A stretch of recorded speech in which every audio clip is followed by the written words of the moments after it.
بسم اللہ الرحمن الرحیم الحمدللہ رب العالمین والصلاة والسلام علی اشرف الانبیاء والمرسلین وعلی آلہ وصحبہ اجمعین۔ ناظرین مکرم، حضرت امیر المومنین خلیفہ راشد مراد رسول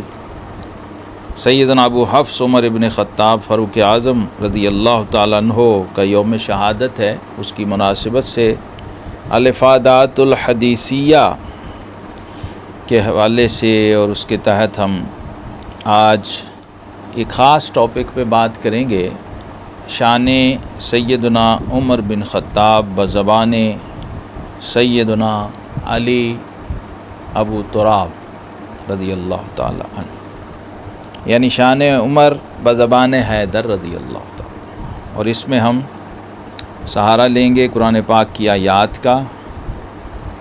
اور پھر احادیث کا۔ خاص طور پہ جو اصل موضوع ہے وہ احادیث جو فضائل سیدنا عمر میں ہیں، اور ان کو روایت کیا ہے سیدنا حیدر کرار باب مدینۃ العلم علی المرتضیٰ کرم اللہ وجہ الکریم نے، کیونکہ وہ باب مدینۃ العلم ہے، لہٰذا ان سے علم لیا جائے، ان سے عقیدہ لیا جائے، تاکہ امت جو آپس میں ٹکراتی ہے نظریات کی بنیادوں پہ، عقائد کی بنیادوں پہ، اور اپنے فکری تعارض کی وجہ سے، غلط فہمیوں کی وجہ سے، بد عقیدگی کی وجہ سے اس غبار کو چھانٹا جا سکے۔ ویسے تو بہت ساری آیات ہیں، لیکن سورہ فاتحہ میں جو صراط الذین انعمت علیہم ہے، اس کے تحت مفسرین نے لکھا ہے کہ سیدنا علی المرتضیٰ رضی اللہ تعالیٰ عنہ فرماتے ہیں کہ انعمت علیہم سے مراد سیدنا ابو بکر صدیق اور عمر بن خطاب ہیں رضی اللہ تعالیٰ۔ اسی طرح جمعہ کے خطبہ میں نے ذکر کیا تھا، کئی آیات ہیں جن کے تحت آپ نے سیدنا علی المرتضیٰ رضی اللہ تعالیٰ عنہ نے فرمایا کہ اس سے مراد ابو بکر ہیں، اس سے مراد عمر بن خطاب ہیں رضی اللہ تعالیٰ عنہ۔ جیسے ہم یحسدون الناس علی ما آتاہم اللہ من فضلہ، اس کے تحت بھی سیدنا علی المرتضیٰ رضی اللہ عنہ فرماتے ہیں کہ اس سے مراد رسول اللہ صلی اللہ علیہ وسلم ہیں، ابو بکر ہیں اور عمر ہیں رضی اللہ عنہ۔ تو احادیث تو ماشاءاللہ اگر میرا خیال ہے تفحص کیا جائے تو درجنوں ایسی احادیث ملیں گی جس میں سیدنا علی المرتضیٰ رضی اللہ تعالیٰ عنہ راوی ہیں، اور فضائل سیدنا عمر بن خطاب رضی اللہ عنہ یا شیخین صدیق اکبر و فاروق اعظم دونوں، وہ موضوع ہے۔ آج میں ترمذی شریف سے برکت کے لیے کتاب المناقب سے یہ حدیث پیش کرنا چاہ رہا ہوں، جس کے راوی سیدنا علی المرتضیٰ شیر خدا رضی اللہ تعالی عنہ ہیں۔ یہ ترمذی شریف جو ہے جدید دار ابن کثیر دمشق بیروت کی یہ چھپی ہوئی، اس کی جلد نمبر 9 اور 10 میرے سامنے، صفحہ 216 ہے، حدیث نمبر 3668 ہے۔ امام ترمذی رحمہ اللہ کہتے ہیں حدثنا علی ابن حجر قال اخبرنا الولید ابن محمد الموکری عن الزہری عن علی ابن الحسین عن علی ابن ابی طالب قال كنت مع رسول اللہ صلی اللہ علیہ وسلم اصطلع ابو بکر و عمر فقال رسول اللہ صلی اللہ علیہ وسلم هذان سیدا کہول اہل الجنہ من الاولین والآخرین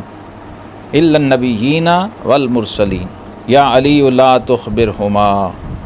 اس کو امام ابن ماجہ نے بھی اپنی سنن میں روایت کیا، حدیث نمبر 95 ہے۔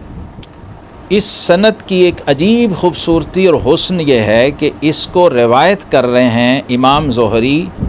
حضرت سیدنا امام زین العابدین علی بن حسین بن علی سے، اور وہ روایت کر رہے ہیں سیدنا علی ابن ابی طالب، یعنی اپنے دادا جان، اپنے جد مکرم باب مدینۃ العلم سے، اور وہ کہہ رہے ہیں کہ میں رسول اللہ صلی اللہ علیہ وسلم کے ساتھ تھا جب کہ آپ کی خدمت میں حاضر تھا، تو سیدنا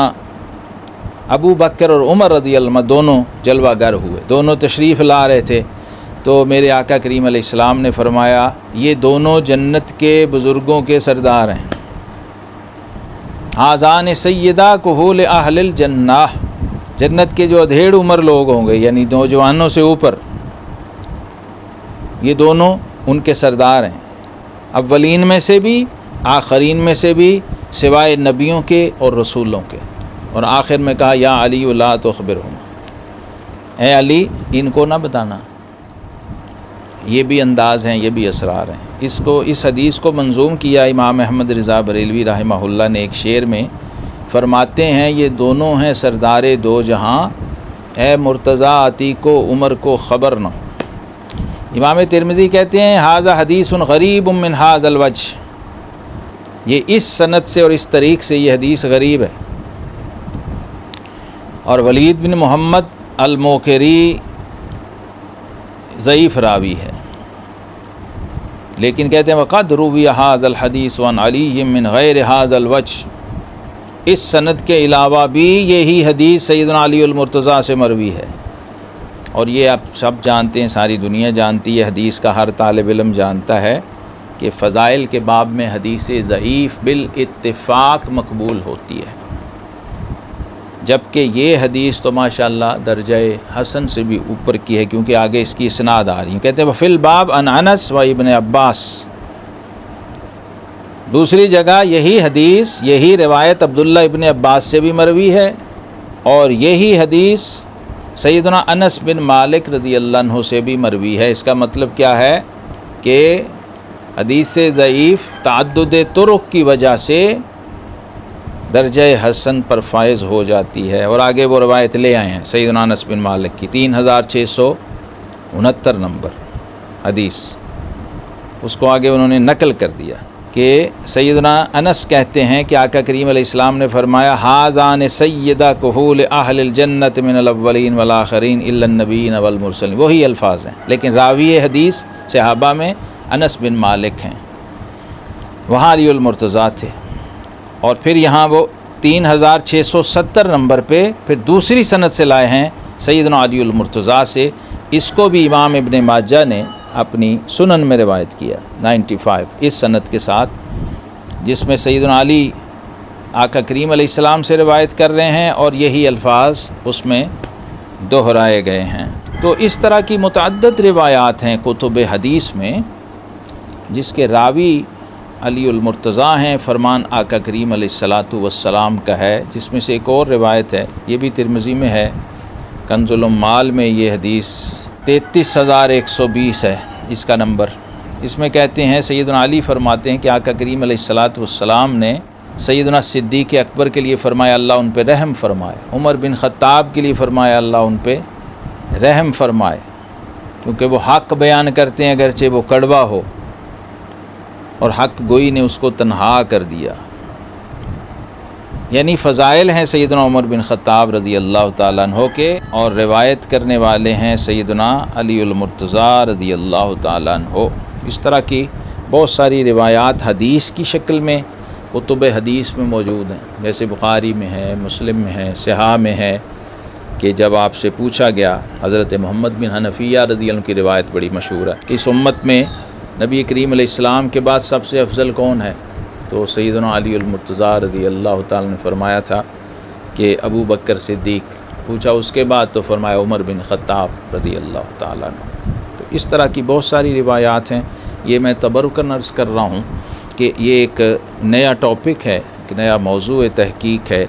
کہ سیدنا علی المرتضیٰ کی روایت کردہ ان احادیث کو جس پہ ہم کام کر رہے ہیں، انشاءاللہ اس کو جمع کر کے کتابی شکل میں پیش کریں گے۔ اور پھر آپ کے اپنے ارشادات ہیں آگے، آثار سیدنا علی المرتضیٰ فی فضائل سیدنا عمر بن خطاب فاروق اعظم رضی اللہ تعالی عنہ، اس میں سے بھی کچھ تبرکات انشاءاللہ العزیز اس کے اگلے حصے میں ہم آپ کی خدمت میں پیش کریں گے۔ کتب حدیث میں دیکھیں تو بے شمار ایسی روایات ملیں گی، اور اس میں پھر آگے اہل بیت اطہار روایت کر رہے ہیں سیدنا علی سے، ان کے بیٹے روایت کر رہے ہیں، ان کے پوتے روایت کر رہے ہیں۔ اس کا مطلب یہ ہے کہ یہ ان کا تواتر اور توارث تھا، شیخین اور خلفائے راشدین کے فضائل کو بیان کرنا اور روایت کرنا۔ اس سلسلے میں ایک دو کتابوں کی میں آپ کو زیارت کراتا ہوں۔ یہ ہے فضائل الصحابہ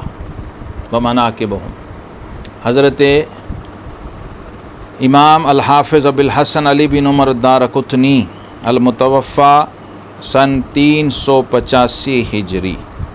چوتھی ہجری کے صدی ہجری کے جلیل القدر امام اور محدث،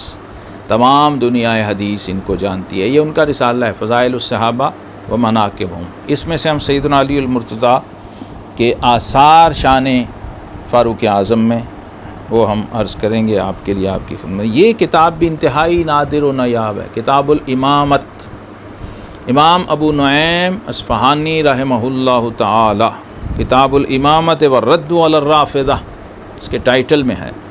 یعنی وہ چیزیں جو روافض بیان کر رہے ہوتے ہیں اس کے رد میں لائے ہیں احادیث کو اس کے اندر۔ اور ایک اور بڑی نادر و نایاب کتاب فضائل الخلفاء الاربعہ ہے،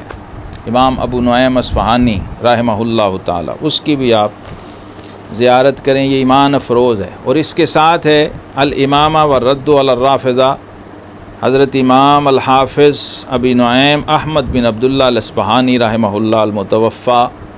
430 ہجری، 5ویں صدی ہجری کے چوتھی اور 5ویں صدی۔ یہ دارالکتب العلمیہ بیروت لبنان کی چھپی ہوئی ہے۔ یہ محل علم کے لیے اس کی زیارت کرا رہا ہوں۔ فضائل الخلفاء الاربعہ، چاروں خلفائے راشدین کے فضائل میں جو حدیث ہیں ان کو اس میں انہوں نے جمع کر دیا ہے۔ اور اس کے آخر میں یہی رسالہ جو یہ اب بڑی جامع کتاب دیکھنے میں لگ رہی ہے کیونکہ اس پہ مقدمہ بڑا ضخیم ہے